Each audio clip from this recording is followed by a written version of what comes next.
Declaro aberta a 9ª sessão extraordinária da primeira turma do Supremo Tribunal Federal, de 10 de setembro de 2025.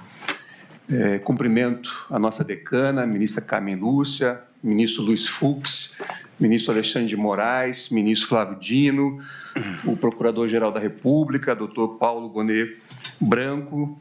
Cumprimento os senhores advogados, advogadas, autoridades, jornalistas, servidores e todos que nos acompanham.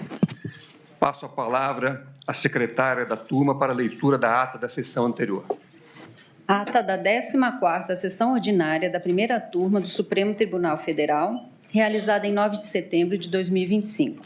Presidência do senhor ministro Cristiano Zanin. Presentes à sessão, os senhores ministros Carmen Lúcia, Luiz Fux, Alexandre de Moraes e Flávio Dino. Procurador-Geral da República, Dr. Paulo Gustavo Gonet Branco. Abriu-se a sessão às 15h40, sendo lida e aprovada a ata da sessão anterior. Nessa sessão, no julgamento da ação penal 2668, núcleo 1, em continuidade de julgamento, após o voto do ministro Flávio Dino, que julgava procedente a ação penal, nos termos do voto proferido, o julgamento foi suspenso. Não havendo objeção, declaro aprovada a ata. Apregou para continuidade de julgamento a ação penal 2668 e, de imediato, passo a palavra ao ministro Luiz Fux para proferir o seu voto. Muito bom dia a todas, muito bom dia a todos. Saudar a Sua Excelência, o presidente, ministro Cristiano Zanin, Sua Excelência, a ministra Carmen Lúcia, decana da primeira turma, o excelentíssimo ministro Alexandre de Moraes, ministro relator, a quem eu parabenizo pela dedicação demonstrada ao longo do seu voto. Saúdo meu dileto amigo, ministro Flávio Dino, que tem um humor especial e isso o torna atraente. Excelentíssimo João Paulo Gonet, Procurador-Geral da República, senhoras advogadas e advogados que assumiram a defesa dos seus constituintes com extrema excelência, e assim peço vênia para iniciar a minha manifestação. Primeiramente, senhor presidente, gostaria de fazer um introito e depois vou, pelo índice, revelar a Vossa Excelência as questões que eu vou tratar. A missão principal do Supremo Tribunal Federal é a guarda da Constituição, fundamento inabalável do Estado democrático de direito. Dessa ordem, irradia a promessa de igualdade entre todos os cidadãos perante a lei, sem distinções de identidade, de origem social, de condição econômica ou de posição política. Cumpre-nos, enquanto magistrados, zelar pela verticalidade das normas constitucionais e legais no âmbito da vida social, de modo que cada cidadão brasileiro reconheça na Constituição a necessária autoridade que a torna, não apenas um texto, mas uma norma viva, respeitada e eficaz. Em qualquer tempo ou circunstância, a Constituição deve funcionar como um ponto de partida, como caminho e como porto de chegada de todas as indagações nacionais. Como atividade típica deste Supremo Tribunal Federal, a jurisdição diferencia-se sobremaneira das funções legislativa e executiva, especialmente em relação ao seu escopo e aos seus limites institucionais. Ao contrário do Poder Legislativo e do Poder Executivo, não compete ao Supremo Tribunal Federal realizar um juízo político do que é bom ou ruim, conveniente ou inconveniente, apropriado ou inapropriado. Ao revés, compete a este tribunal afirmar o que é constitucional ou inconstitucional, legal ou ilegal, invariavelmente sob a perspectiva da Carta de 1988 e das leis brasileiras. Trata-se de missão que exige objetividade, rigor técnico e minimalismo interpretativo, a fim de não se confundir o papel do julgador com o do agente político. Como ensina o professor Daryl Levinson, a legitimidade da jurisdição repousa na capacidade de seus juízes produzirem decisões qualitativamente distintas daquelas emanadas pelos demais poderes. Os pressupostos da independência e da harmonia entre os poderes consiste precisamente no fato de cada um deles desenvolveu, ao longo do tempo, distintas capacidades institucionais. Com a mesma cautela e responsabilidade que orientam a jurisdição constitucional, deve também o Poder Judiciário exercer sua atuação de igual maneira na esfera criminal. A Constituição da República, ao mesmo tempo que confere a este Supremo Tribunal Federal a posição de guardião da ordem constitucional, delimita de forma precisa e restrita as hipóteses em que nos cabe atuar originariamente no processo penal, como se depreende do seu artigo 102 da Constituição Federal. Trata-se, portanto, de competência excepcionalíssima.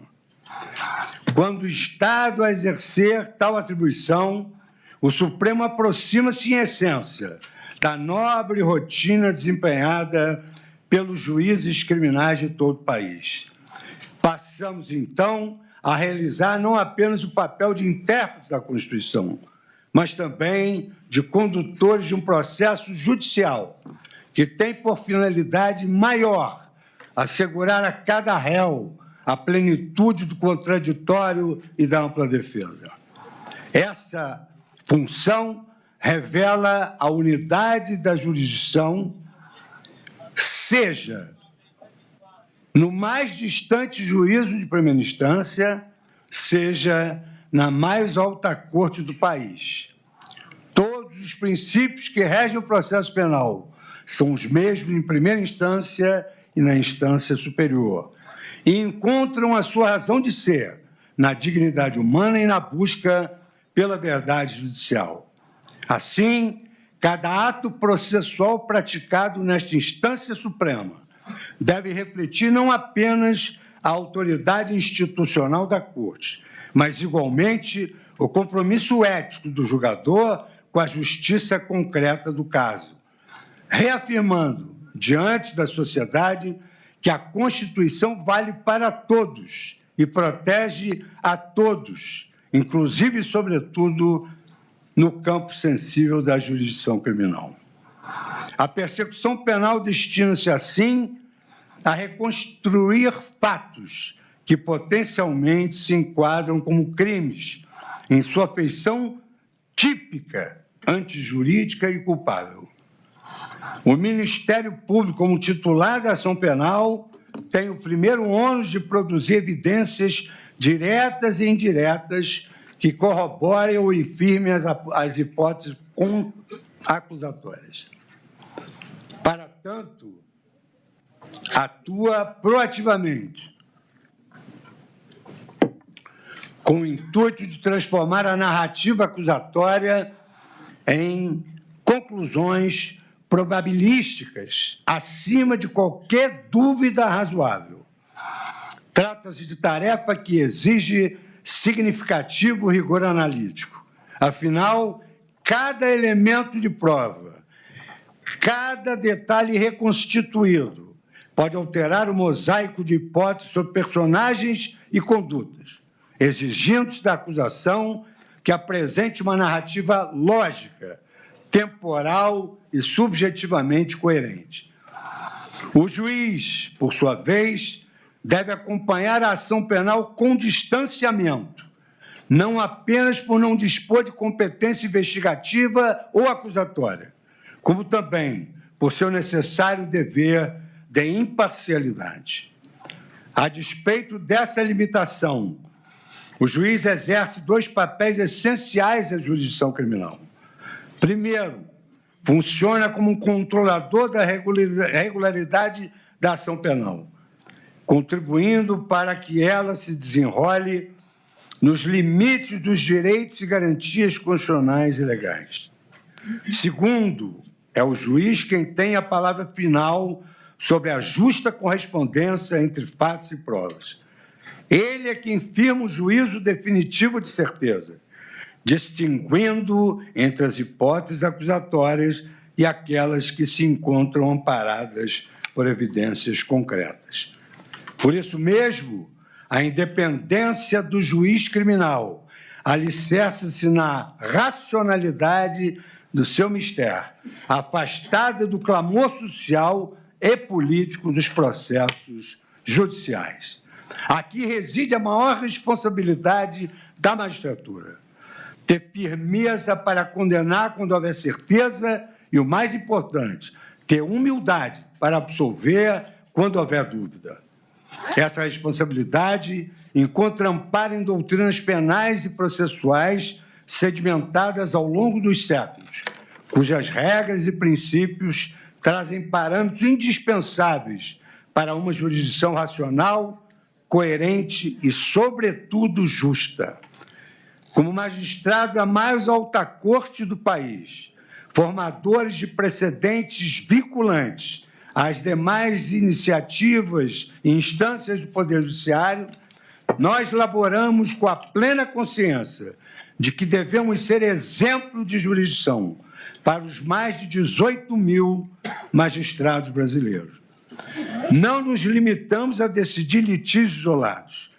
Cada decisão do Supremo Tribunal Federal projeta-se para além das partes do processo, irradiando efeitos normativos e interpretativos que orientarão casos futuros a serem julgados por mais de 90 tribunais do Brasil. Somos, pois, paradigma de interpretação constitucional e farol de coerência jurídica para todo o sistema de justiça.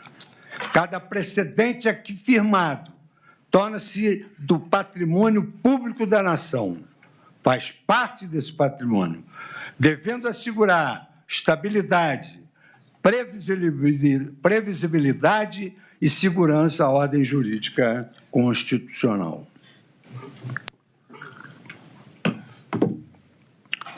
Essa consciência institucional reforça ainda outra dimensão da nossa responsabilidade: a de que o Supremo Tribunal Federal é, para além de cortes da justiça, a bússola de legitimidade constitucional de uma sociedade marcada pela pluralidade de ideias, valores e identidades, mas uma sociedade una em seu clamor por justiça. Cabe-nos, portanto, traduzir essa pluralidade em decisões que, ao mesmo tempo, respeitem a diversidade e reafirmem o império da lei, garantindo que a promessa inscrita em 1988 seja continuamente renovada no presente e projetada para o futuro. É exatamente, senhor presidente, imbuído dessas considerações filosóficas, as quais me acompanham e me guiam nas minhas mais de 4 décadas de judicatura, é que eu passo a análise dos exatos termos da ação penal, a iniciar pelas preliminares, sem antes destacar que, à semelhança de um juiz de primeira instância, analisarei os fatos, provas e consequente adequação física. Vale dizer, se os fatos correspondem a um tipo específico penal. Rememorando meu saudoso amigo pessoal e de congregação acadêmica, o notável advogado Evaristo de Moraes, que, baseado em doutrina sólida do direito penal, afirmou num julgamento vitorioso no século passado que os fatos, para serem considerados crimes, devem encaixar-se na letra da lei penal, como uma luva se encaixa na mão.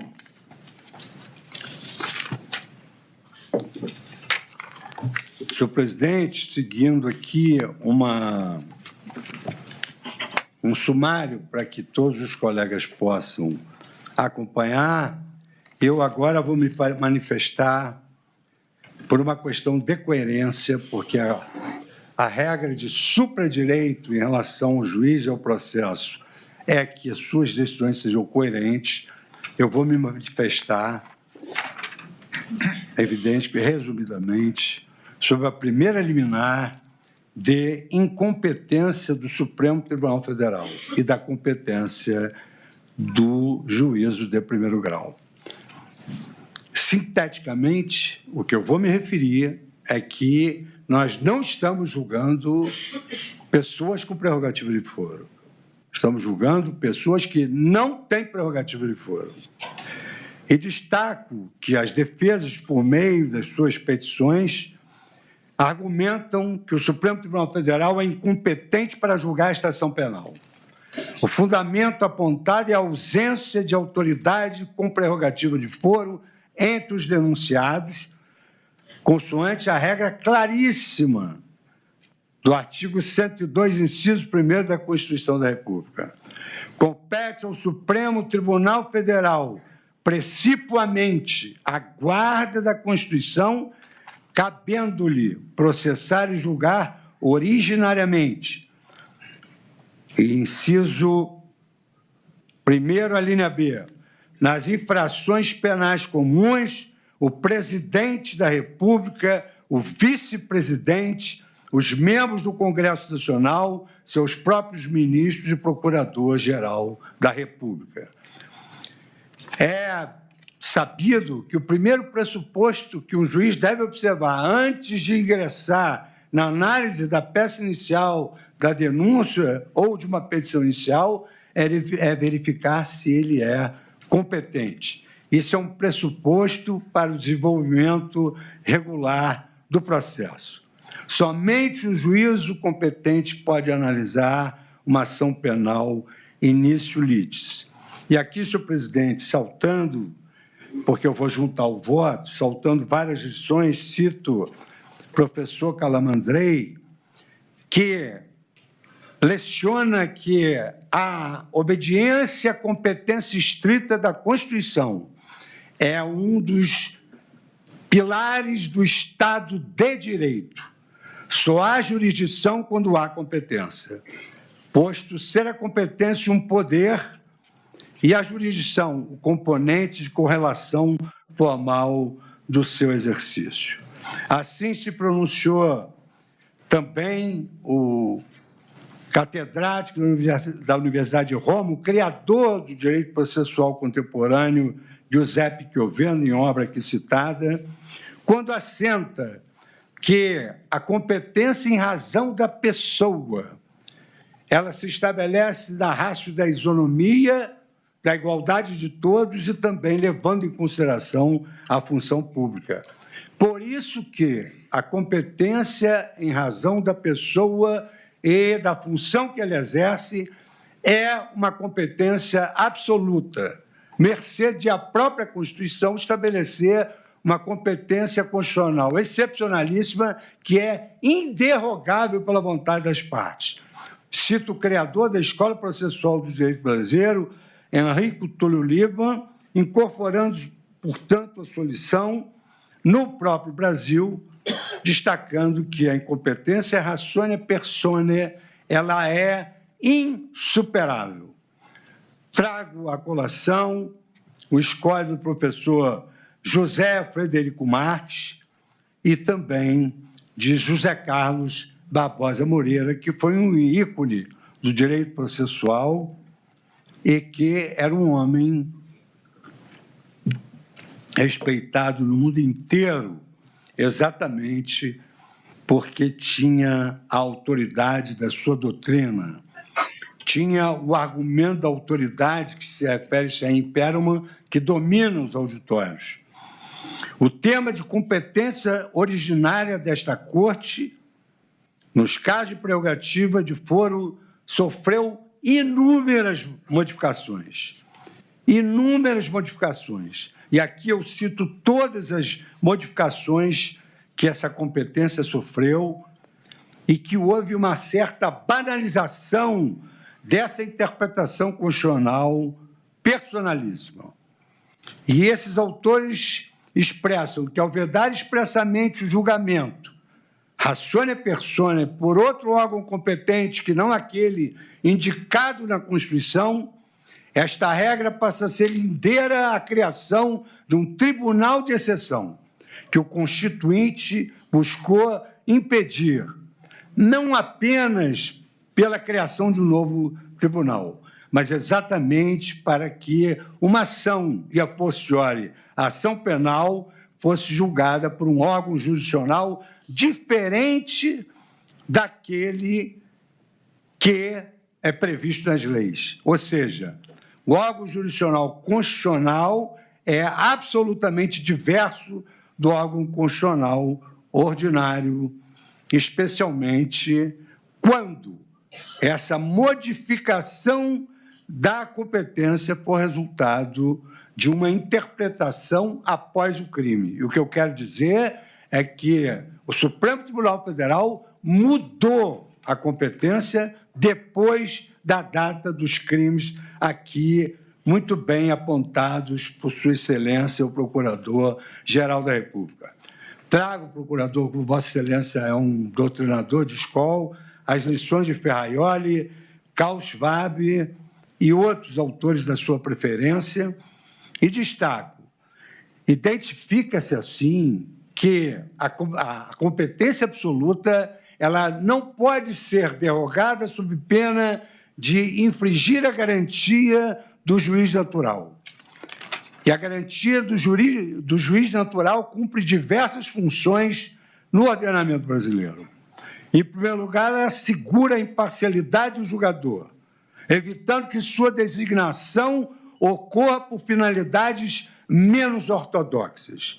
E ainda é reforço dessa Constituição a independência dos magistrados que não ficam sujeitos a ameaças de afastamento do caso, na hipótese de não seguir eventualmente a determinação de uma maioria ou de seus superiores.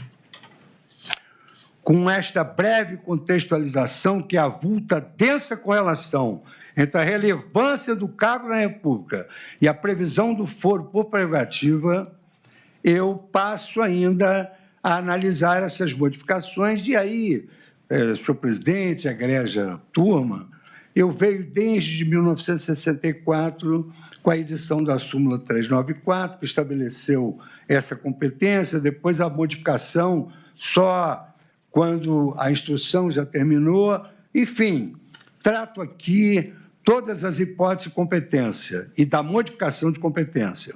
E cito a P568, da relatoria do ministro Barroso, onde ele destacou a incompetência, que era ratione persona, a competência funcional, que está em jogo, não se prorroga, porque não é relativa, é absoluta e funcional. Não podemos ir ao mérito para depois voltar à preliminar.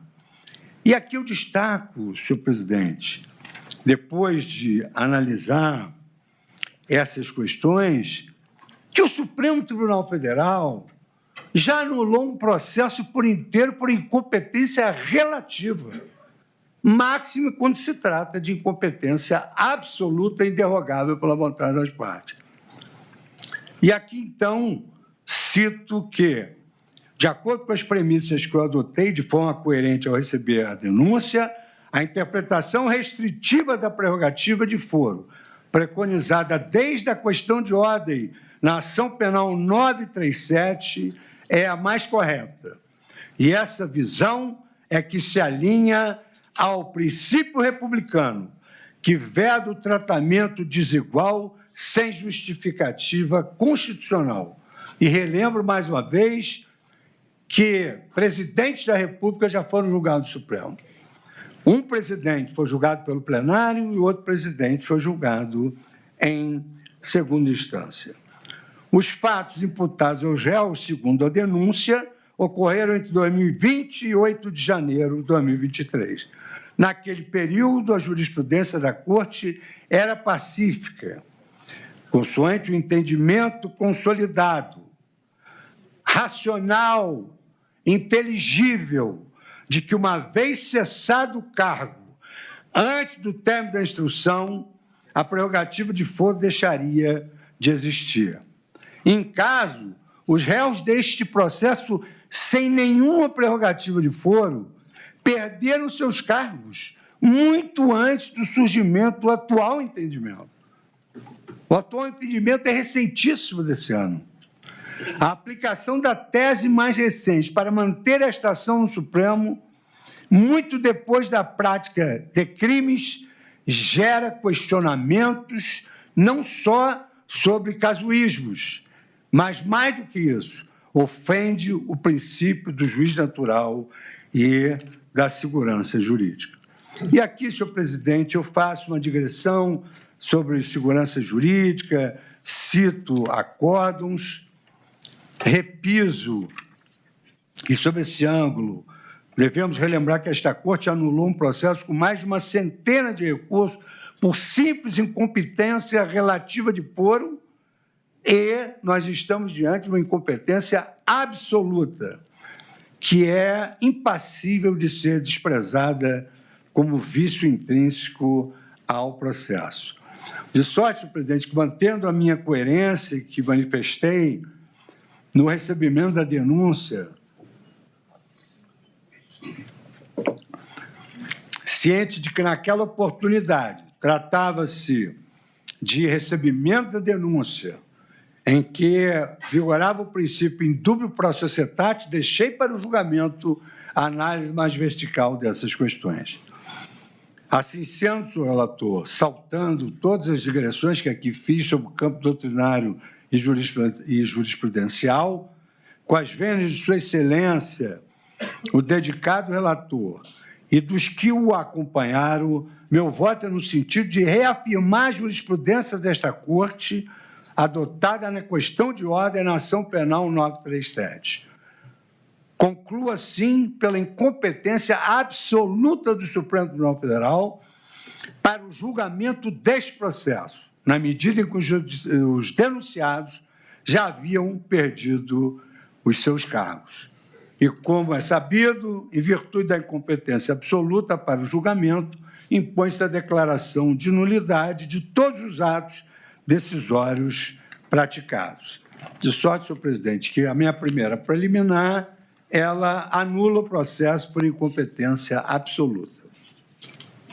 A segunda preliminar, senhor presidente, seguindo a ordem aqui do sumário, é a preliminar de incompetência da turma e a competência do plenário do Supremo Tribunal Federal. Aqui, senhor presidente, basicamente, eu repito os fundamentos anteriores, acrescentando que, a despeito de sucessivas emendas regimentais que versaram sobre a questão de qual órgão desta Corte pode julgar ações penais, a competência para o julgamento do presidente da República sempre foi e continua sendo do plenário da Casa. Dirão os senhores, é ex-presidente, mas está sendo julgado como tal, porque se é ex-presidente, deveria ir para o juízo de primeiro grau.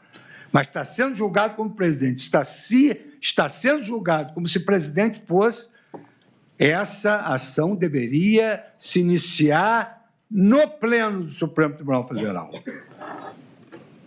Sobre esse ponto, mercê da questão preliminar anterior que foi abordada e que eu reafirmo por uma questão de coerência, essa posição de que o presidente da República, se está sendo julgado como tal, deve ir para o plenário, é o corolário lógico da tese fixada pela diminuta maioria no julgamento da QO, diminuta maioria, no julgamento da QO, no inquérito 4787. Finalizado, gostaria de fixar a data, Vamos analisar a data dos crimes. Julgamento finalizado em 11 de março de 2025.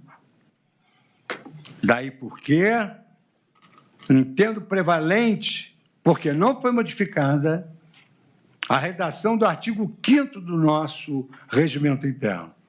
Compete ao plenário processar e julgar originariamente, nos crimes comuns, o presidente da República e o vice-presidente da República, o presidente do Senado, o presidente da Câmara dos Deputados, os ministros do Supremo Tribunal Federal e o Procurador-Geral da República. Essa decisão de 2025 não alterou a emenda, que é de 2023. Considerando a cronologia dos fatos supostamente executórios, a denúncia abarca o período de 29 de julho de 2021 a 8 de janeiro de 2023. Nesse intervalo, a autoridade que deteria competência de foro exercia o cargo de presidente, o que mantém a competência do Supremo para o julgamento, mas, vencida a primeira preliminar, no próprio plenário do Supremo Tribunal Federal. Faço um histórico sobre a modificação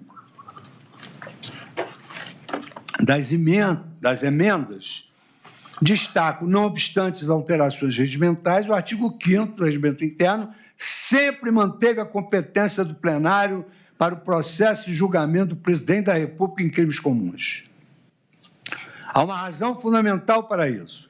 O plenário do Supremo Tribunal, instância de deliberação mais importante da mais alta corte do Poder Judiciário brasileiro, bem como missão de julgar os ocupantes de cargos mais elevados e de maior relevância do país, influi na competência do plenário do Supremo Tribunal Federal. Ao rebaixar a competência originária do plenário para uma das duas turmas, estaríamos silenciando as vozes de ministros que poderiam exteriorizar sua forma de pensar sobre os fatos a serem julgados nesta ação penal. E há um dado curioso. A Constituição Federal, em razão do número diminuto, somos 11 ministros, ela não se refere a turmas, ela se refere ao plenário. E seria realmente ideal que tudo fosse julgado pelo plenário do Supremo Tribunal Federal, com a racionalidade funcional que hoje nós temos por força dos nossos instrumentos digitais e de tecnologia e de inteligência artificial. Assim, partindo da premissa de que compete ao plenário julgamento das ações penais contra alguém que está sendo julgado como presidente da República, e aqui, admitindo-se, isso é importantíssimo, o primeiro caso que foi julgado foi no plenário. O plenário do Supremo Tribunal Federal julgou o primeiro caso de uma pessoa, de um cidadão carente, no plenário do Supremo Tribunal Federal. Um homem sem qualquer prerrogativa de foro. E isso induz a que, sendo a tese a mesma, gravitando sobre os mesmos fatos, que deve-se respeitar a denominada perpetuatio jurisdictionis pela conexão, ou seja, se ali começou, no plenário, ali deveria ter sido julgado todo o processo por conexão, como aponta não só a doutrina, mas também a jurisprudência. E eu trago aqui a ação penal 1060 do Supremo Tribunal Federal de 2024. Mesmo sem ocupar cargo que lhe garantisse a prerrogativa de foro, o réu Aécio Lúcio Costa Pereira foi julgado no plenário, com sua competência estendida por conexão a outros réus. Saltando mais uma vez, senhor presidente, todas as digressões doutrinárias, otimizando o nosso julgamento, em síntese, os réus não têm prerrogativa de foro ratione persone, porque não exercem função prevista da Constituição Federal. Se estão sendo processados como ainda ocupantes de cargos com prerrogativa, a competência do Supremo Tribunal, é do plenário do Supremo Tribunal Federal. O fato de processos conexos terem sido julgados no plenário impõe o deslocamento deste feito para o órgão maior da Corte. E as premissas envolvem casos de incompetência absoluta.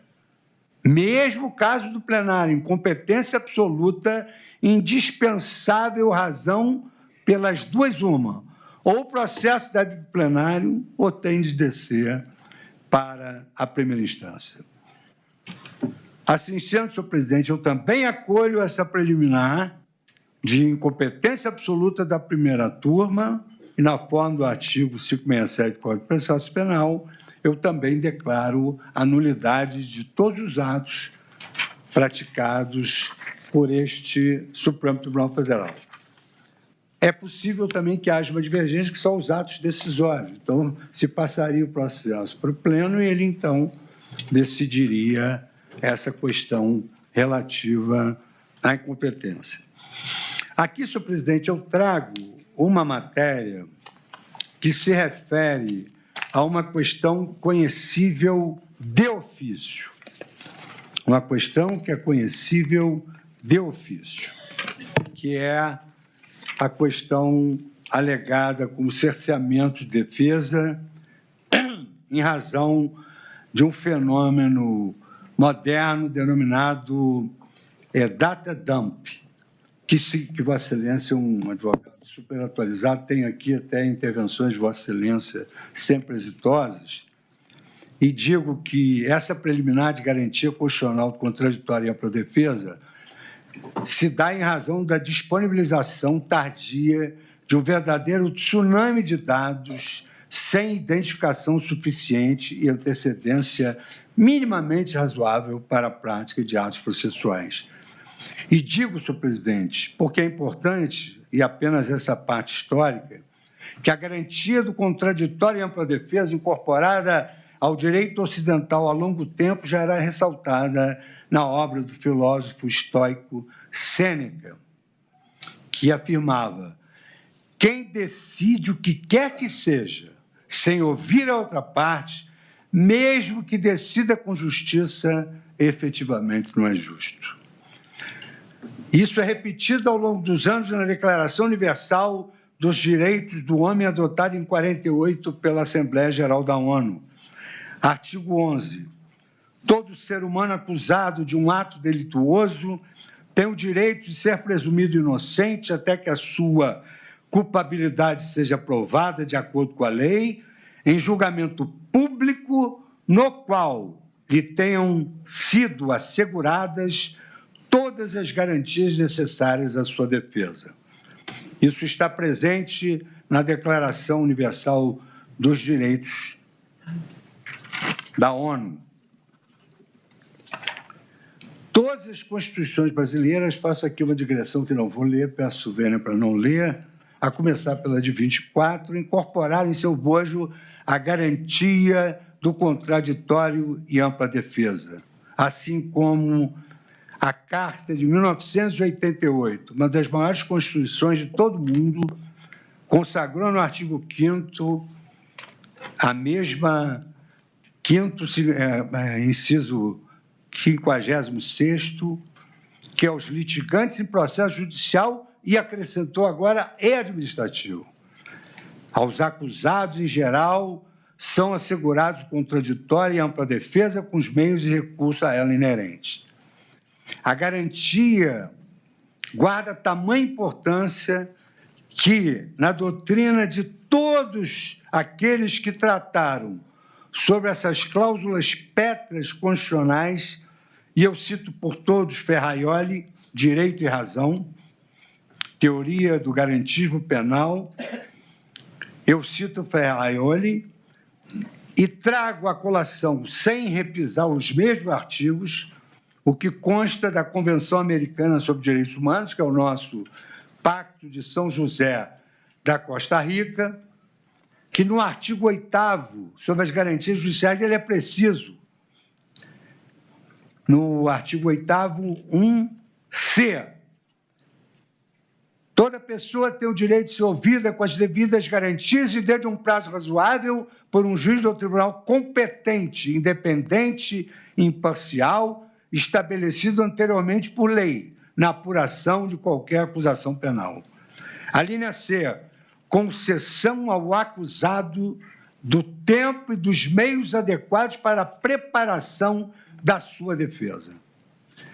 O mesmo regramento encontra-se no Pacto Internacional sobre Direitos Civis, onde ali se destaca que toda pessoa acusada tem o direito de plena igualdade e de diversas garantias, dentre as quais destaca a linha B do artigo 3º, de dispor de tempo e dos meios necessários à preparação da sua defesa. Essa foi a ratio, no ano 2009, da súmula vinculante número 14. É direito do defensor, no interesse do representado, ter acesso amplo aos elementos de prova que, já documentados em procedimento investigatório realizado pelo órgão com competência da Polícia Judiciária, digam respeito ao exercício do direito de defesa. A consolidação jurisprudencial da Suprema Corte, ela provocou, inclusive, uma modificação no artigo 7º, inciso 19º do Estatuto da Advocacia. E foi à luz do Estatuto da Advocacia que o nosso perene decano, ministro Celso de Mello, na reclamação 37848, destacou: não se diga por absolutamente inaceitável, considerada a própria declaração constitucional de que a pessoa sob persecução penal, ou em juízo ou fora dele, mostrar-se-ia destituída de direitos e garantias. Esta Corte jamais poderia legitimar tal entendimento, pois a razão de ser no sistema de liberdades públicas vincula-se em sua vocação protetiva a amparar o cidadão contra eventuais excessos emanados do aparelho estatal. E o voto de Sua Excelência, como de regra, um voto extremamente profundo, e por isso eu destaco apenas alguns trechos, muito embora a Sua Excelência merecesse que eu lesse todo o acórdão. E, ao final, afirma Sua Excelência, o nosso perene decano, ministro Celso de Mello, impede de destacar por oportuno que os advogados sejam os constituídos pelo acusado, sejam os nomeados pelo juiz para a defesa técnica, têm direito de acesso aos autos do processo ou à investigação penal, ainda que em tramitação sob regime de sigilo, considerada a essencialidade do direito de defesa. Reclamação 37848. Trata-se, portanto, de um verdadeiro instrumento de proteção dos imputados e da sua própria dignidade humana. E aqui eu trago a colação da jurisprudência constitucional da Corte da Alemanha, da Itália, da Espanha e da própria Corte Europeia de Direitos Humanos. E há uma contemporânea compreensão desse contraditório e da ampla defesa. No caso, nós estamos diante de uma ação penal recebida em 26 de março de 2025, em face de 8 réus, num primeiro núcleo, e no total 34 réus, pela suposta prática de 5 crimes, entre os quais organização criminosa, abolição violenta do Estado Democrático de Direito, golpe do Estado e dano qualificado.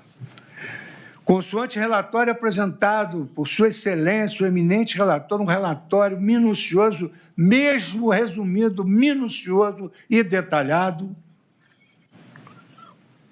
Esse relatório apresentado entre os dias 19 de maio de 2025, nessas sessões, e na sessão de 2 de junho de 2025, foram realizadas, segundo o relatório, a ouvida de 52 testemunhas, com um interrogatório de 8 réus, sendo realizado nos dias 9 de junho de 2025 e 10 de junho de 2025. e o julgamento iniciado em 29 de setembro de 2025. Transcorreram, portanto, 161 dias entre o recebimento da denúncia, que, diga-se de passagem, com primor de Sua Excelência, o Procurador-Geral da República contava com 272 páginas, e o início do julgamento, com cerca, portanto, de 5 meses. Estou há 14 anos no Supremo Tribunal Federal. Julguei processos complexos,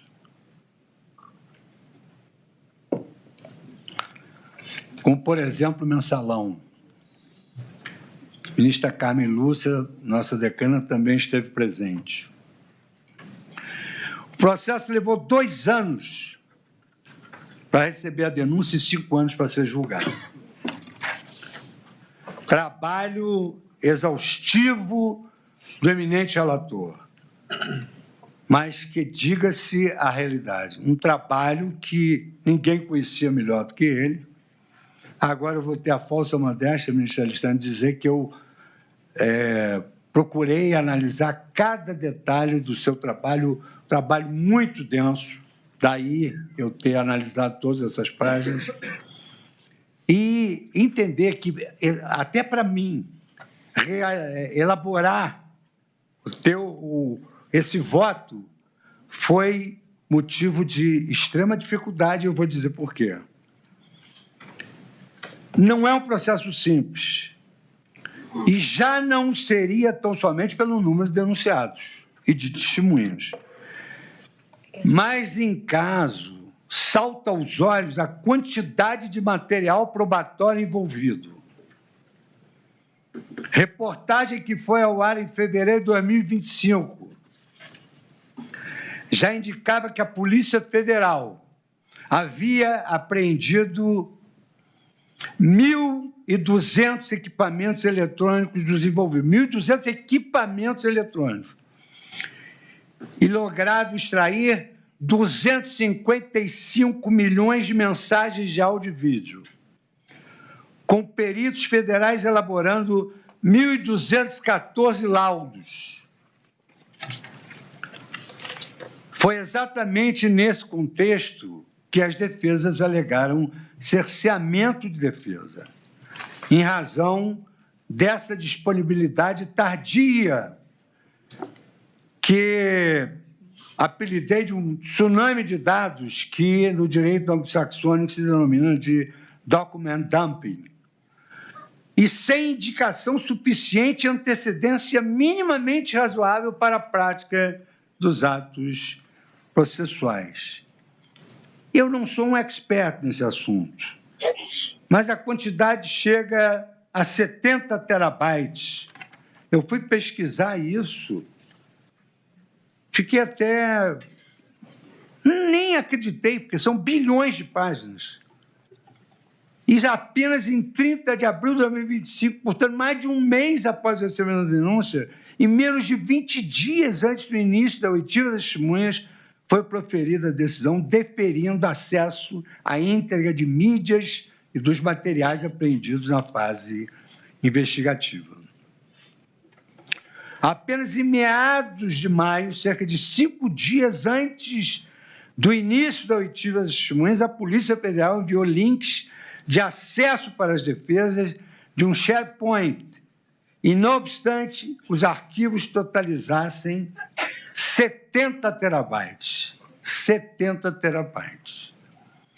Pastas e arquivos que se encontravam sem qualquer nomenclatura adequada ou índice que permitisse uma efetiva pesquisa, como também senti essa dificuldade e, por uma questão de fidelidade, dizer que não só o ministro Alexandre de Moraes me mandou todos os discos, enfim, todos esses 70 terabytes, e também me convidou para assistir o depoimento das testemunhas. Como se não bastasse,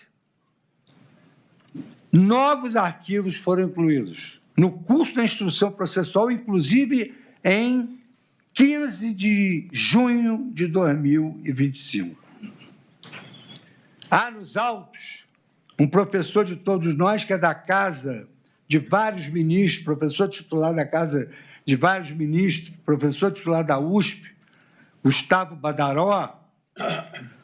Henrique Badaró, que destacou ter efetivamente ocorrido a violação à garantia da ampla defesa. Destaquei um trecho. É que, para exercer o seu direito à autodefesa, falando por si e de viva voz perante seu julgador, o acusado precisa conhecer plenamente, com a máxima profundidade, todas as provas que foram produzidas contra si ou a seu favor. E isso vale para os acusados de ontem e os de hoje, independentemente de suas matizes ideológicas. O devido processo legal vale para todos. Nesse ponto, eu grifo o que vem sendo denominado pela doutrina de data dump ou document dumping, que é a disponibilização tardia desses excetos de dados. Analisei uma jurisprudência da Suprema Corte, no caso Oram Hillary contra Brad, mas eu não tenho esse hábito de pesquisar lá fora nada. Eu acho que nós temos a melhor literatura, temos a melhor música, temos a melhor poesia, temos tudo de melhor, inclusive os acórdãos. E não se trata de novidade no Brasil. Na Justiça Federal, por exemplo, foi objeto de sentença de absolvição sumária. Uma sentença proferida em 2021. Oportunidade em que se ressaltou o cerceamento de defesa. E no texto da decisão está a existência de cerceamento de defesa, uma vez que o membro do parquê fez acompanhar a inicial acusatória de algo aproximado a 4 terabytes. Aqui são 70 terabytes. A acusação de aproximadamente esse número de terabytes, os quais, malgrado tenha sido instado pelo juiz a fazê-lo, de juntar, jamais especificou, sequer dando condições aos réus até a data de hoje, de analisar o ID, e aqui cita o número. Esse procedimento evidencia um só tempo, abuso do direito de acusar e ausência de justa causa para a acusação. Ação criminal 0001238 44/2018, 4 de janeiro, 3.400, sentença proferida em 5 de maio de 2021. No segundo grau, a sentença absolutória foi confirmada por unanimidade, contando ainda com parecer favorável do Ministério Público Federal, que reiterou a tese do cerceamento de defesa. Aqui, senhor presidente, eu também trago uma doutrina que vai ser anexada aos autos, está anexada aos autos, eu estou evitando me estender, do professor Oren Kerr, professor de Stanford, em que ele trata dessa questão do document dumping. E ainda, algumas décadas atrás, um processo com dezenas de volumes impressionaria. No entanto, não é nada comparado, por exemplo, com os dados envolvidos no presente caso concreto, uma vez que 70 terabytes poderia ser equiparado a muitos milhões ou até bilhões de páginas, sejam em texto puro, escaneado, chegando a bilhões, a depender da resolução ou número de caracteres.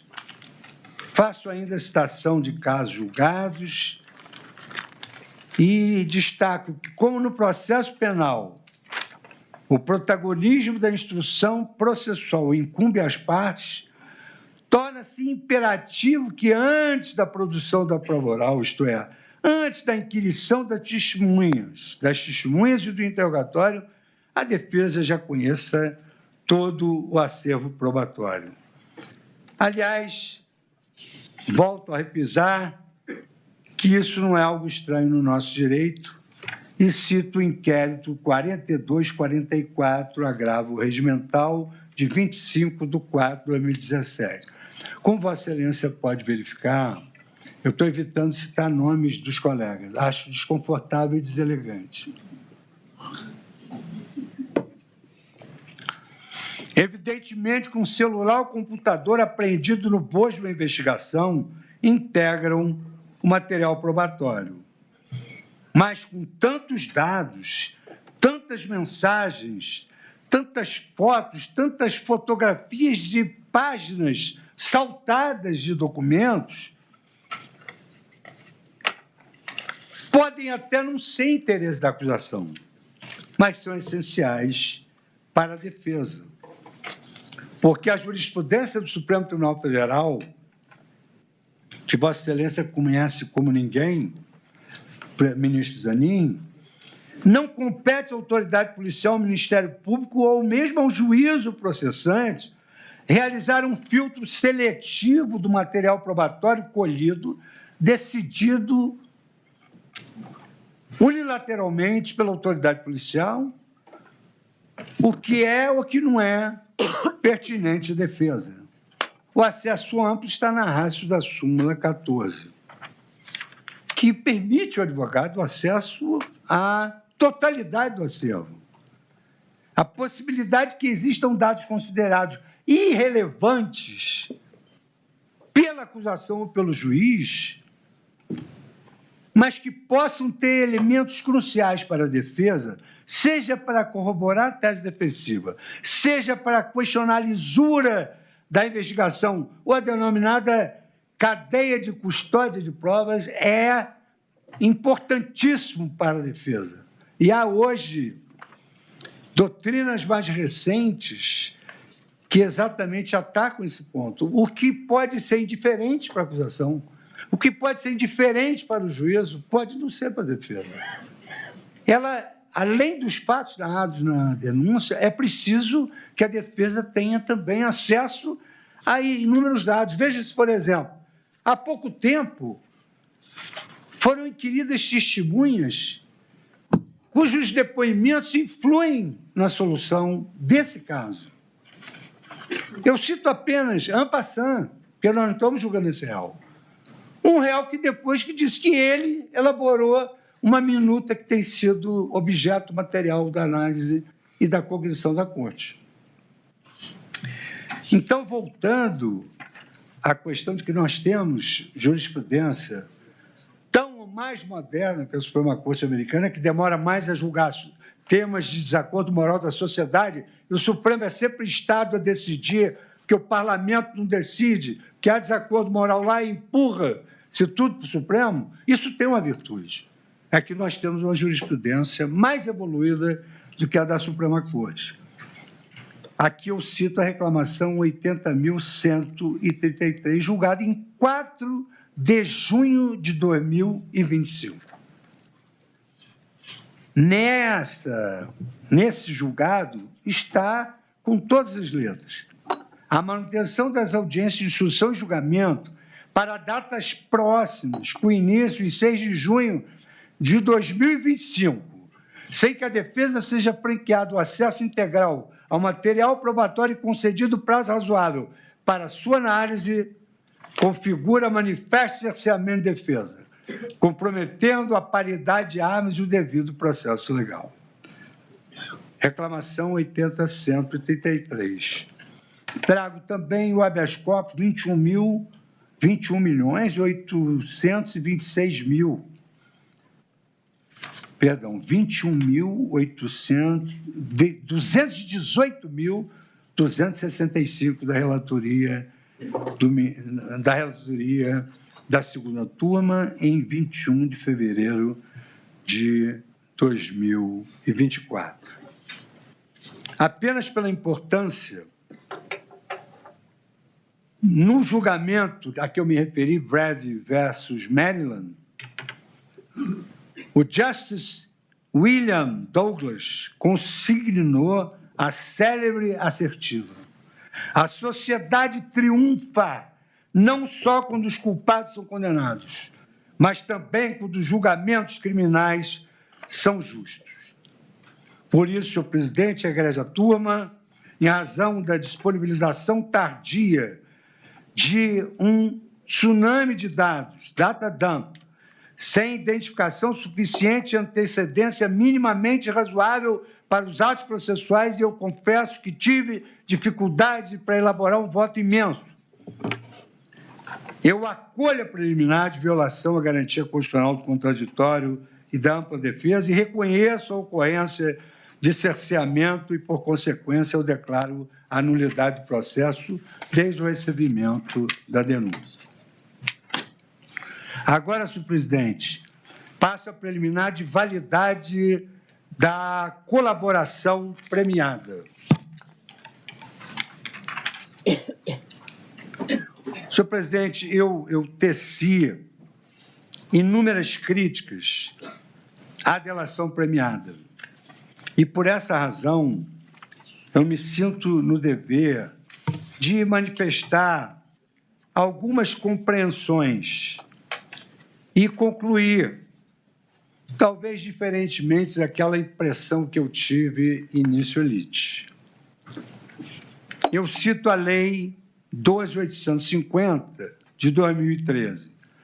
E, conforme o artigo 3º da Lei 12.850, a colaboração premiada deve resultar em um ou mais dos seguintes efeitos: identificação dos demais coautores e partícipes da organização criminosa das infrações penais por eles praticadas, a revelação da estrutura hierárquica da divisão de tarefas da organização criminosa, a prevenção de infrações penais decorrentes das atividades da organização criminosa, a recuperação total ou parcial do produto ou proveito das infrações penais praticadas e a localização de eventual vítima com a sua integridade. Cito aqui os benefícios que são concedidos ao delator que fez a colaboração na polícia e não no Ministério Público. No presente caso, mas o Supremo Tribunal Federal, ele corroborou a possibilidade de colaboração na polícia. No presente caso, há cláusulas que prevêem perdão judicial, substituição da pena privativa da liberdade por pena restritiva de direitos e redução em até 2/3 da pena privativa de liberdade. Sintetizando, senhor presidente, 8 páginas sobre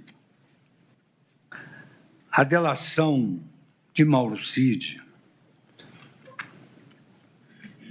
O Ministério Público, num primeiro momento, ele manifestou-se pelo arquivamento da colaboração.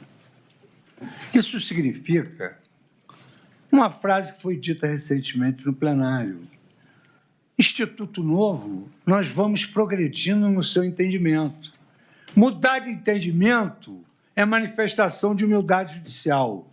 Mudar de entendimento é evoluir. Mudar de entendimento é porque o direito não é um museu de princípios. E ele está em constante mutação. Afinal, justo filosoficamente, o direito é um instrumento da vida e da esperança.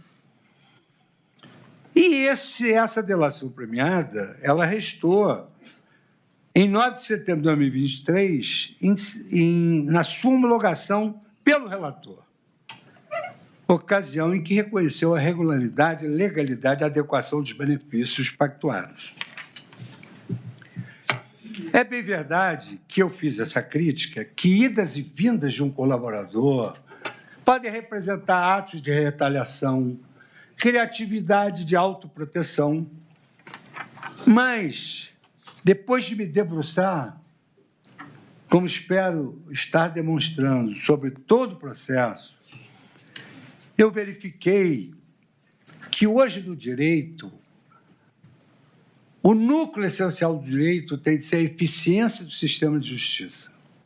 Isso se denomina uma análise econômica do sistema. Por quê? Porque a eficiência é um conceito nuclear da economia. Então, para o sistema ser eficiente, nós temos que analisar externalidades negativas e externalidades positivas. Há uma externalidade positiva, porque, na verdade, o colaborador foi chamado. E a análise econômica, ela trabalha com economia comportamental e psicologia hedônica. O réu chamado para um complexo de crimes como esse, ele não foi chamado para inventar. Ele, na verdade, ele foi chamado para fatos novos que a própria polícia noticiava a ele. Então, eu cheguei à conclusão de que realmente é anômalo. Se nós analisarmos todos os processos, pode pegar toda a jurisprudência do Supremo Tribunal Federal, vai dizer que uma colaboração premiada com tibieza, ela tem de ser rescindida. Mas, nesse caso, o réu colaborou com as delações, sempre acompanhado de advogado. E as advertências pontuais feitas pelo relator ao colaborador, no sentido de que o descumprimento do pacto poderia ensejar sua detenção, isso faz parte do rol de perguntas que se pode fazer ao colaborador. E, na verdade, esse colaborador ele acabou se autoincriminando, porque o colaborador confessa. E ele acabou se autoincriminando. Se não me falha a memória, Vossa Excelência ontem julgou procedente. E, nesse sentido, me parece desproporcional a anulação, a rescindibilidade dessa delação. Então, eu estou acolhendo a conclusão de Sua Excelência o relator, estou acolhendo o parecer do Ministério Público e eu voto no sentido de se aplicar ao colaborador Mauro César Cid os benefícios propostos pela Procuradoria-Geral da República. Estou acompanhando a Procuradoria nesse sentido. Que, vale dizer, sugeriu Sua Excelência, restituição de bens e valores pertencentes ao colaborador. Estou correto, procurador? Estou correto? Extensão de todos os benefícios da colaboração aqui assegurados para seu pai, esposa e filho maior do colaborador. E 3, ação da Polícia Federal, como evidente, visando garantir sua segurança e de seus familiares. Também compactuo com a manifestação ontem de Sua Excelência, o ministro Flávio Dino, quanto à nossa possibilidade de, no momento da dosimetria, analisarmos essa questão. Finalmente, senhor presidente, eu trago a preliminar de extensão da decisão de suspensão da ação penal em relação ao réu Alexandre Ramagem. Essa preliminar de extensão da decisão, ela foi articulada antes do trânsito em julgado da decisão.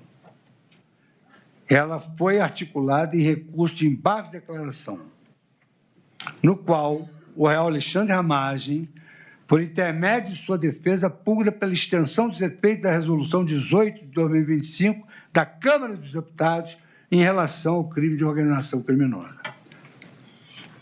De acordo com um ato oriundo do Parlamento, determinou-se a suspensão desta ação penal e também do respectivo prazo prescricional em relação aos crimes praticados após a diplomação. Em virtude do seu teor, esta turma decidiu, no plenário virtual, que se encerrou em 13 de maio de 2025, pela suspensão dessa ação penal. E também do respectivo prazo prescricional em relação aos crimes de dano qualificado, violência e grave ameaça contra o patrimônio da União e considerável prejuízo para a vítima, até o término do mandato. Na decisão impugnada, há uma conclusão de que o crime de organização criminosa ocorreu antes da diplomação do réu. Contudo, considerando que o crime de organização criminosa é, por essência, um delito de natureza permanente, há suficiente razão para que este tema seja revisitado, incluindo-se esse delito de permanência durante o mandato do deputado. E aqui, quanto à classificação desse crime como de caráter permanente, Eu cito o habeas corpus 191.068 aqui do Supremo Tribunal Federal, julgamento em 8/4/2021. No caso específico, a organização criminosa imputada, o ato de constituir, financiar ou integrar também não se esgota em um único momento. A consumação do delito se prolonga enquanto a estrutura criminosa se mantiver ativa. Cito doutrina a respeito. Diferentemente de um crime instantâneo, como o furto, que se consuma no exato momento da subtração da coisa, o crime de organização criminosa continua a ser praticado a cada dia que a estrutura persiste, com todos os seus membros agindo em conjunto para a prática de crimes. A característica da permanência traz uma consequência processual de extrema importância: a própria prisão em flagrante a qualquer momento, como várias vezes aqui já se decidiu na denegação de habeas corpus. Esta lei, como eu já afirmei, ela veio posteriormente, porque, segundo a jurisprudência, a lei superveniente mais gravosa pode atingir o crime permanente, cuja consumação já se iniciou. Eu cito aqui esse eminente ministro que nos deixou recentemente, vale a pena ser citado, no habeas corpus 81.544, da primeira turma, que foi relatado pelo saudoso ministro Moreira Alves, um homem de uma cultura ímpar e singular, e decidiu Sua Excelência que as turmas têm decidido no mesmo sentido do acordo atacado, ou seja, que se aplica a lei nova, ainda que mais severa, quando o início de sua vigência é anterior à cessação da continuidade. Por essas razões é que não se pode acolher a compreensão de que o crime de organização criminosa é desmembrável em ilícitos distintos, ele é um crime permanente, de maneira que um deles seja considerado no momento anterior à diplomação e o outro após. Estamos no caso da organização criminosa diante de um único crime que se prolongou no tempo. A circunstância de que o crime permanente se prorroga no tempo na forma de um único delito que se consuma diuturnamente desde o primeiro dia em que praticado, conduz à conclusão de que o crime de organização criminosa é um só, seja o momento anterior ou posterior à diplomação do réu, aqui citado, Alexandre Ramagem Rodrigues.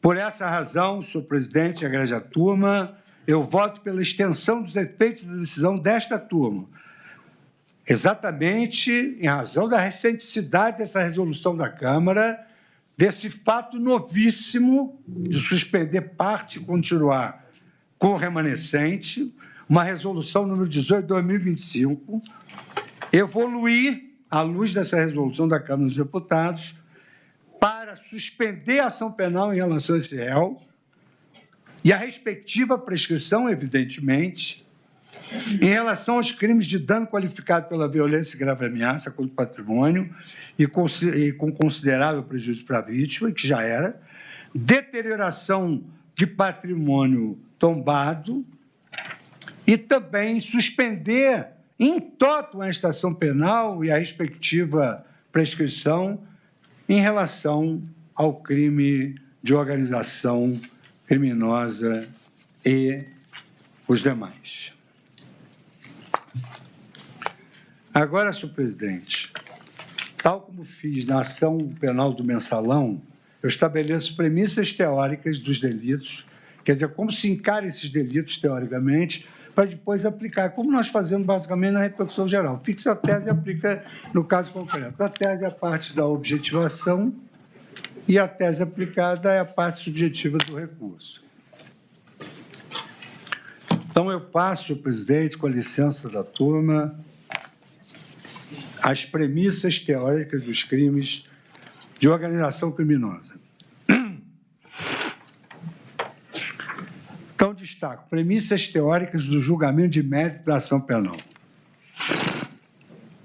Eu inicio meu voto articulando essas premissas teóricas que empreendi sobre os fatos, tal como narrado na denúncia, a prova produzida nos autos, ao longo da qual eu manterei presentes as reflexões do fundador da ciência penal, Cesare Beccaria. A formulação mais incisiva da maior parte das garantias penais e processuais das formas do Estado constitucional de direito é exatamente a adequação dos fatos à figura típica. E aqui eu cito, que em sua obra clássica dos delitos e das penas, Cesare Beccaria assentava: apenas as leis podem indicar as penas de cada delito e o poder de estabelecer leis penais. Não pode ser esse poder senão do próprio legislador, que representa toda a sociedade ligada por um contrato social. O magistrado, que é parte dessa sociedade, não pode, com justiça, aplicar a outro partícipe dessa sociedade uma pena que não esteja estabelecida na lei. E, a partir do momento em que o juiz se faz mais severo do que a lei, ele se torna injusto, pois aumenta um novo castigo ao que já está prefixado. Depreende-se que nenhum magistrado pode, mesmo sob o pretexto do bem público, aumentar a pena pronunciada contra o crime de um cidadão. O juiz deve fazer um silogismo perfeito. Não há nada mais perigoso do que o axioma comum de que é necessário consultar o espírito da lei. Adotar esse axioma é quebrar todos os diques e abandonar as leis à torrente das opiniões. Cada homem tem a sua maneira de ver. E o mesmo homem, em épocas distintas, vê diversamente os mesmos objetos. O espírito de uma lei seria, pois, o resultado da boa ou da má lógica de um juiz, da evidência das paixões do magistrado, de suas relações com o ofendido, enfim, da reunião de todas as pequenas causas que modificam as aparências, transmutam a natureza dos objetos no espírito mutável do homem, diz Cesare Beccaria. E isso é que não se deve fazer. Veríamos desse modo, adverte o filósofo, a sorte de um cidadão mudar de face ao transferir-se para outro tribunal fere essa mesma racionalidade. Constataríamos que o juiz interpreta apressadamente as leis, segundo as ideias vagas e obscuras que estivessem no seu momento e no seu espírito. Cesare Beccaria, dos delitos e das penas. Nas palavras de Ferraioli, o poder de punir e de julgar resta seguramente, como escreveram Montesquieu e Condorcet, o mais terrível e odioso dos poderes, aquele que se exercita de maneira mais violenta e direta às pessoas, e no qual se manifesta de forma mais conflitante o relacionamento entre o Estado e o cidadão, entre autoridade e liberdade, entre segurança social e direitos individuais. E, novamente, Ferraioli em Direito e Razão.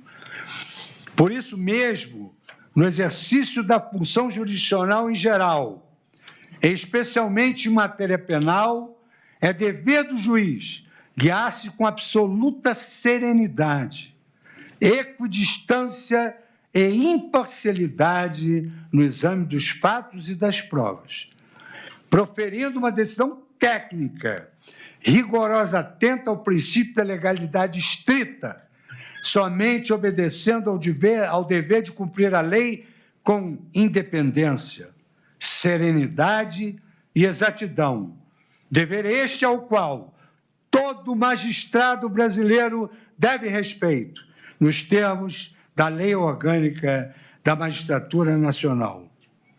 É que será possível garantir, dessa forma, o máximo grau de racionalidade e confiabilidade do juízo. E, portanto, diz Ferraioli, delimitação do poder punitivo e da tutela da pessoa contra a arbitrariedade. Neste sentido, digo eu, o princípio da legalidade formulado originariamente por Feuerbach, com a fórmula latina nulum crime nulla pena sine lege, desdobra-se no princípio da estrita legalidade. E, segundo Ferraioli, dirigida a excluir, porquanto arbitrárias e discriminatórias as convenções penais referidas não a fatos, mas diretamente a pessoas, a exemplo das normas que, em terríveis ordenamentos passados, perseguiam as bruxas, os hereges, os judeus, os subversivos e os inimigos do povo. O célebre mestre italiano extrai duas consequências desse dever de observância da legalidade estrita. Com tal concepção, podem ser obtidos dois efeitos fundamentais da teoria clássica do direito penal e da civilização jurídica liberal.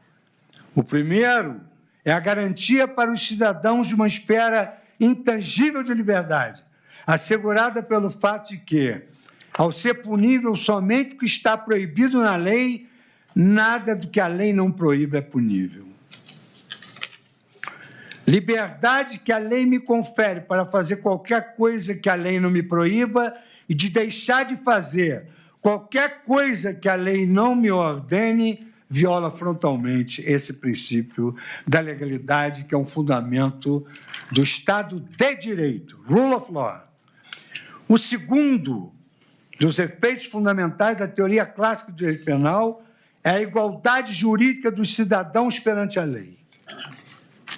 As ações ou os fatos, por quem quer que os tenha cometido, podem realmente ser descritos pelas normas como tipos objetivos de desvio, enquanto tais ser previstos e provados com pressuposto de igual tratamento penal, enquanto toda prefiguração normativa de tipos subjetivos de desvios não pode deixar de referir-se a diferenças pessoais, antropológicas, políticas ou sociais, e, portanto, de exaurir-se em discriminações a priorísticas.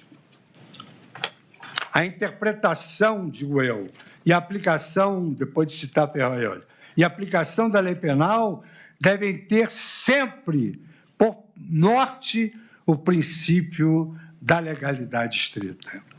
Por essa razão, Klaus Roxin, sempre citado em nossos acordos, assenta que a interpretação de acordo com o bem jurídico protegido conduz até mesmo a equívocos, quando não se leva suficientemente em conta que o legislador protege a maioria dos bens somente contra determinados tipos de agressão. Cito a parte geral de direito penal, Klaus Roxin e Luiz Greco. Neste sentido, o emprego da interpretação extensiva dos tipos penais, em regra, conduz ao que os germânicos denominam de dissolução de limites, o que ocorre, por exemplo, quando uma interpretação elimina, na prática, uma elementar da lei, aqui, no caso, com violência, e a faz desaparecer por trás de outra elementar, aqui, coagir. Coagir não é violência. Há crimes em que se usa violência, há crimes em que se usa a expressão coagir. Desde os últimos anos, o Tribunal Constitucional da Alemanha tem se mostrado cada vez mais disposto a rever os resultados interpretativos do tribunal para garantir que eles não excedam os limites literais. Me valida a obra traduzida, Luiz, de Klaus Roxin, parte geral, Marcial Pons, 2024, página 319.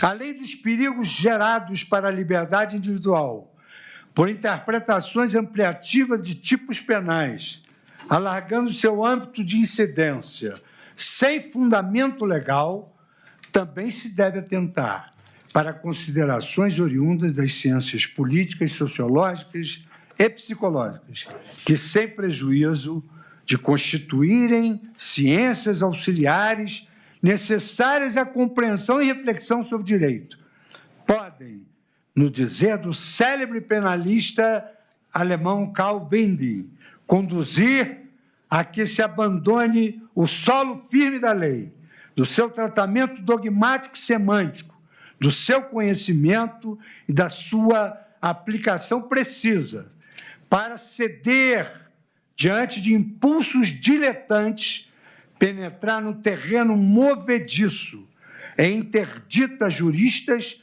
enquanto tais investigações de caráter político sejam politizadas e abandone a ciência. Nesse introito, eu valho-me ainda dos ensinamentos de um dos maiores penalistas brasileiros, nosso Nelson Hungria, acerca da relevância do princípio da legalidade estrita, ou seja, aquela luva que encaixa na mão, aquela adequação dos fatos àquela norma em todos os seus elementos descritivos. Dizia Nelson Hungria, em lição que até hoje é presente, a lei penal é, assim, um sistema fechado, ainda que se apresente omissa ou lacunosa, não pode ser suprida pelo arbítrio judicial ou pela analogia ou pelos princípios gerais de direito ou pelo costume. Pouco importa que alguém haja cometido um fato antissocial, excitante da reprovação pública, francamente lesivo do mínimo de moral política que o direito penal tem por função assegurar, com suas reforçadas sanções do interesse da ordem da paz e da distância social. Se esse fato escapou à previsão do legislador, isto é, se não corresponde precisamente à parte objetiva e subjetiva a uma das figuras delituosas anteriormente recortadas em abstrato pela lei, o agente não deve contas à justiça repressiva. Por isso mesmo que não ultrapassou a esfera da licitude jurídico-penal. Nelson Hungria, os seus memoráveis comentários ao Código Penal, ainda no volume 1, tomo 1, segunda edição. Forense, há 72 anos atrás, 1953, páginas 11 a 12. Ao mesmo tempo, embora o direito se construa sobre os pilares morais de uma sociedade, ele não se confunde com a moral, ainda que tenha com ela campos de interseção. Comportamentos reprováveis sob o ângulo da urbanidade, da ética, da educação, dos bons costumes, não justificam necessariamente a ameaça penal. Nas palavras de Santiago Mir Puig, o princípio do Estado de Direito impõe o postulado da submissão do poder punitivo ao direito, o que dará lugar aos limites derivados, novamente, do princípio da legalidade. Fundamentos e teoria do delito, Santiago Mir Puig, Direito Penal, tradução de Cláudia Viana Garcia. São Paulo, Revista dos Tribunais, página 86. Um dos colorários do princípio da legalidade é a exigência de lei estrita, que exige certo grau de precisão da lei penal e exclui a analogia que prejudique o réu, a denominada analogia in malam partem.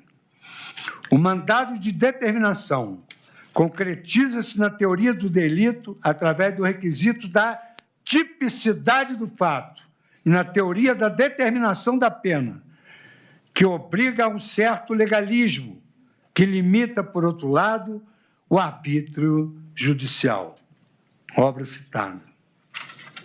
Além disso, na lição do mestre Catalão, em um Estado democrático e constitucional de direito, o direito penal acolhe o princípio da responsabilidade pelo fato, exigido por um direito penal do fato, que opõe-se à possibilidade de punir o caráter ou o modo de ser do indivíduo. Este princípio vincula-se também com o princípio da legalidade e, consequentemente, com o requisito da tipificação dos delitos. A defesa do direito penal do fato e não do autor encontrou na análise de Karl Engels, que formulou a introdução ao pensamento jurídico, na mais inspirada formulação. Ninguém pode ser punido simplesmente por ser merecedor de pena, de acordo com as nossas convicções morais, ou mesmo segundo a sã consciência do povo, porque praticou uma ordinarice ou um fato repugnante, porque é um canalha, porque é um patife, mas só o pode ser punido quando tenha preenchido os requisitos daquela punição descritos no tipo, que é a hipótese legal de uma lei penal. Introdução ao pensamento jurídico, Calouste Gulbenkian, 1996, página 79/80. Em conclusão, senhor presidente, eminentes pares, a importância da metodologia da interpretação dos tipos penais é de tal grandeza que, sem ela, o que resta é o arbítrio. Nas palavras de quem sempre nos visita, Eugênio Raul Zaffaroni, qualquer método que não se degrade a uma mera metodologia de racionalização a serviço do que manda, ou seja, qualquer método propriamente jurídico requer uma análise exegética, também histórica e genealógica da lei, tanto como uma posterior construção explicativa, pois a dogmática jurídica estabelece limites e constrói conceitos, possibilita uma aplicação do direito penal, se assim o fizer, segura e previsível, e o subtrai da irracionalidade, da arbitrariedade e da improvisação. Dito isso, senhor presidente, eu passo, então, às premissas teóricas. Quer me botar um relógio aqui, por gentileza? As premissas teóricas do crime de organização criminosa. Então, senhor presidente, eu vou passar a análise das premissas teóricas da organização criminosa, para, em seguida, passar o exame da tipicidade dos fatos, tal como narrado na denúncia relativamente a este específico ilícito. Eu vou para o ilícito de organização criminosa e depois passarei as premissas teóricas dos demais crimes. Só para deixar claro, senhor presidente, o telefone aqui, a hora. Muito obrigado. Premissa teórica do crime de organização criminosa, premissas teóricas do crime de dano, premissas do crime de golpe de Estado e tentativa de abolição do Estado democrático de direito, englobando todos os delitos mencionados na denúncia.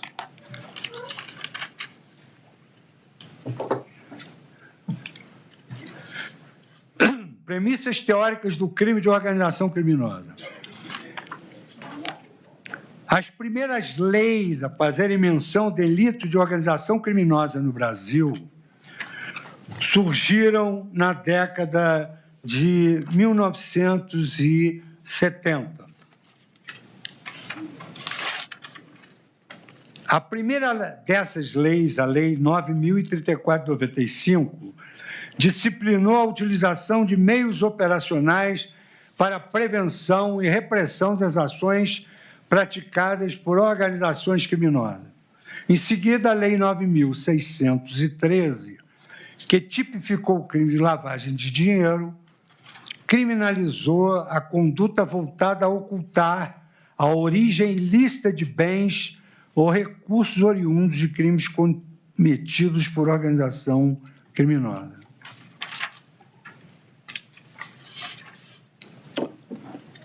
A criminalidade organizada é uma preocupação antiga em nosso país e no mundo. No direito comparado, os casos mais conhecidos de organização criminosa são as máfias, os cartéis e esquadrões, voltados à prática reiterada de delitos graves e indeterminados. Delitos graves e indeterminados. Nós testemunhamos no Brasil a estruturação de uma série indeterminada e indeterminável de crimes, desde o tráfico de drogas até os crimes de corrupção, peculato, lavagem de dinheiro, fraudes licitatórias, sonegação fiscal, contrabando e descaminho, entre outros. Apesar disso, até recentemente, nenhum diploma contemplava a definição legal de organização criminosa ou sua tipificação penal no nosso ordenamento jurídico.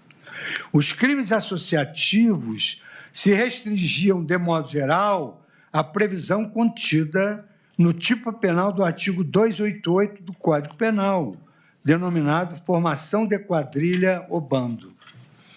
No ano de 2004, foi internalizada no Brasil a Convenção das Nações Unidas contra o Crime Transnacional, Convenção de Palermo, por meio do Decreto 5.015, de 12 de março de 2004. Como novidade, aquele instrumento internacional continha definição de delito de organização criminosa, determinando sua criminalização autônoma pelo Estado parte. No entanto, este Supremo Tribunal Federal fixou o entendimento de que a definição de crime em convenção internacional ainda não internalizada por decreto presidencial não se coaduna com os princípios da tipicidade penal e do nullum crimen, nulla pena sine lege. Ainda que ratificado pelo Congresso Nacional, o diploma não seria suficiente para preencher a omissão do legislador brasileiro na tipificação específica do delito. De acordo com o precedente firmado no habeas corpus 96.007, a utilização do conceito de organização criminosa, previsto exclusivamente em tratado internacional de Supremo Tribunal Federal, discrepa dos requisitos formais impostos pela Constituição à criminalização de condutas, em especial o princípio da legalidade estrita, habeas corpus 96.007. Logo depois do julgamento daquele leading case, no ano de 2012, o Parlamento deu o primeiro passo para preenchimento desta lacuna da nossa legislação. Foi, então, promulgada naquele ano a Lei 12.694, de 24 de julho de 2012, que dispõe sobre o processo e o julgamento colegiado em primeiro grau de jurisdição de crimes praticados por organizações criminosas. Referido diploma contemplou no artigo 2º a primeira definição legal do crime de organização criminosa, sem ainda prever um tipo penal autônomo nos seguintes termos: para efeitos desta lei, considera-se organização criminosa a associação de 3 ou mais pessoas, estruturalmente ordenada e caracterizada pela divisão de tarefas, ainda que informalmente, com o objetivo de obter, direta ou indiretamente, vantagem de qualquer natureza, mediante a prática de crimes cuja pena máxima seja igual ou superior a 4 anos ou que sejam de caráter transnacional. Essa definição restou superada um ano depois, com a Lei 12.850, de 2 de agosto de 2013, atualmente em vigor. Referido diploma promoveu alteração na definição do delito e implementou em boa hora sua tipificação autônoma no ordenamento jurídico brasileiro, como anotam René Dodge, Alonso Ariel, Alexandre Knopflof e Gustavo Scandelari. O artigo dessa lei da organização criminosa, ipsis literis, ele dispõe promover, constituir, finalizar ou integrar pessoalmente ou por interposta pessoa organização criminosa. Pena de 3 a 8 anos e multa sem prejuízo das penas correspondentes às demais infrações praticadas. Em primeiro lugar, nas premissas teóricas, finalidade de praticar uma indeterminada série de crimes. A título de premissas teóricas, eu anoto que o crime de organização criminosa compartilha com o delito de associação criminosa alguns elementos essenciais à sua configuração. Enquadra-se, por conseguinte, na lição de Hungria, segundo o qual o delito associativo se define como reunião estável ou permanente, que não significa perpétua, para o fim de perpetração de uma indeterminada série de crimes. Com efeito, a indeterminação dos fatos criminosos que virão a ser praticados é elemento distintivo por excelência entre o mero concurso de pessoas de um lado e o direito autônomo de associação ou organização criminosa. Paulo José da Costa Júnior, com apoio em Anthony Lisei, afirma: no concurso de agentes, o acordo entre os coautores se circunscreve à prática de um ou mais delitos, claramente individualizados. Uma vez cometidos os crimes, o pactum societas desaparece. Na quadrilha, mesmo após a prática criminosa, o vínculo associativo permanece, para que outros crimes sejam praticados. Repito, na quadrilha, mesmo após a prática de prática criminosa, o vínculo associativo permanece para que outros crimes sejam perpetrados. Crime permanente. No bando, há um quid iuris com relação a um mero acordo de concurso de pessoas. Tanto que o acordo para realizar um delito que não venha a ser praticado não é punido. O ato associativo é castigado sem a realização do crime. Na mesma linha, cita-se a doutrina de Silva Sanches, na parte em que destaca a disposição para cometer delitos indeterminados, que mostra um sistema organizado e per se constitutiva de crime, tratando-se de um sistema de distribuição estável e racional de papéis com o fim de cometer um número indeterminado de delitos, não se confunde com concurso de pessoas. O elemento subjetivo do crime de organização criminosa consiste no dolo de se dedicar de modo estável e permanente à atividade criminosa, mediante reiteração delitiva por tempo indeterminado. Na precisa lição de Manuel Câncio Meliá, quando aborda na Revista de Estudos de Justiça o delito de pertinência a uma organização terrorista no Código Penal Espanhol. Por estas razões, os delitos associativos, organização criminosa, associação criminosa et ali, são objetos de criminalização autônoma, mediante antecipação da tutela penal. Organização e associação criminosa nos crimes econômicos, realidade típica ou contradição em termos. Ao mesmo tempo, como observa a doutrina penal, o conceito de organização criminosa deve ser examinado à luz de peculiaridades próprias a esse tipo de organização. Não se pode banalizar o conceito de crime organizado, que, com frequência, conta com planejamento empresarial, embora isso não seja rigorosamente necessário. Não há como confundir esse planejamento com um mero programa delinquencial, que está presente em praticamente os crimes dolosos.